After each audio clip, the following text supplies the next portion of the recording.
Credit is so important, and it's crazy. We were never taught about credit in high school. We were never taught in college, and our parents probably just did the best they could. Everything besides that is either stuff that we got on our own or stuff that we learned by making mistakes and having to recover from it. But I want to give you a few tips that will apply especially during the home buying process to keep your credit scores as high as possible and definitely not to lose any points along the way.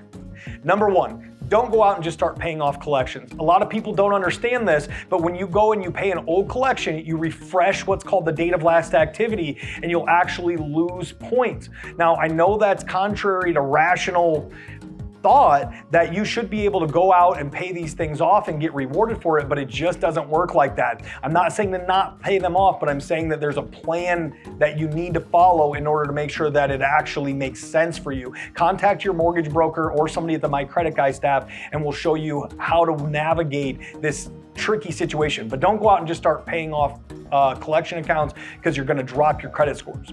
Number two, do not go out and apply for or obtain any new accounts during this process. I don't care how good the offer is, it's not worth you not qualifying for a home loan. And what a lot of people don't realize is when you go out and you buy electronics, you buy furniture, you get that great deal, you're not only taking on additional debt that's going to be factored into your debt to income ratio, but a lot of times the addition of that account hurts your credit scores in many different ways. Either it's a maxed out credit line or it's just the addition of a new debt load, and either way that's going to drop your credit scores. So no new accounts during the process unless your mortgage broker or a staff member at MyCreditGuy tells you to open that thing up.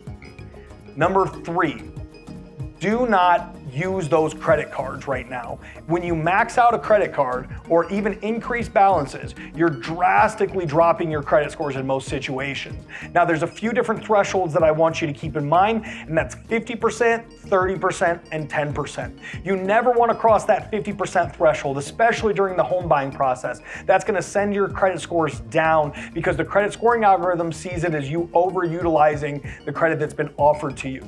You want to keep all credit lines, revolving credit cards down below 30% if possible, and in a perfect world between 5 and 10%. You don't want them to sit there doing nothing because they're not working for you, but you don't want to overutilize them. You got to keep them in that nice little sweet spot.